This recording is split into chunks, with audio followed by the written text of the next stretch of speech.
শ্রী গুরু জয়, রাধে রাধে। আজ গুরু ভগবানের অপূর্ব একটি লীলা কাহিনী আপনাদের শোনাচ্ছি। এই লীলা কাহিনীটি সংঘটিত হয়েছিল বাংলাদেশে। তো এই কাহিনীটি অত্যন্ত সুন্দর। ঠাকুরের প্রাণপ্রিয় ভগবান ছিলেন গিরিধারীলাল, তো তারই কাহিনী। তো বাংলাদেশের নৈকাঠি গ্রামে দত্ত পরিবার ছিল। তো তারা তিন ভাই, হরিচরণ, ভগবতীচরণ এবং পালদত্ত। তো সেই বাড়িতে গুরুদেব গেছেন। তো নাম সংকীর্তন চলছে। তো একদিন সন্ধেবেলা ওই সন্ধ্যা আরতি নাম কীর্তন করার পর গুরুদেব সকলকে আশীর্বাদ দিচ্ছেন। তারপর তিনি বাতাসা লুট দিচ্ছেন। তো একজন শিষ্য হঠাৎ করে গুরুদেবকে প্রশ্ন করলেন যে, বাবা, আপনি যে গিরিধারীলালকে যে সেবা দেন, গিরিধারীলাল কি সেটা গ্রহণ করেন?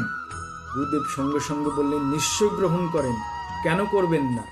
এই বলে তিনি এক মুঠো বাতাসা উপর দিকে ছুঁড়ে দেন এবং সেই বাতাসা নিচে পড়ে না, হাওয়ার সঙ্গে মিলিয়ে যায়।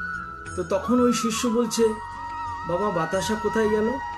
তখন গুরুদেব বললেন, কেন, গিরিধারীলাল গ্রহণ করেছেন। এই হচ্ছে শ্রীশ্রীমৎ দুর্গাপ্রসন্ন পরমহংসদেব।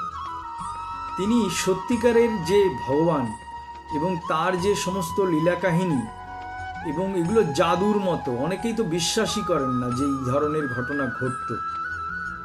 তো এরকম বহু লীলা কাহিনী আপনাদের সামনে নিয়ে আসবো পরবর্তীতে।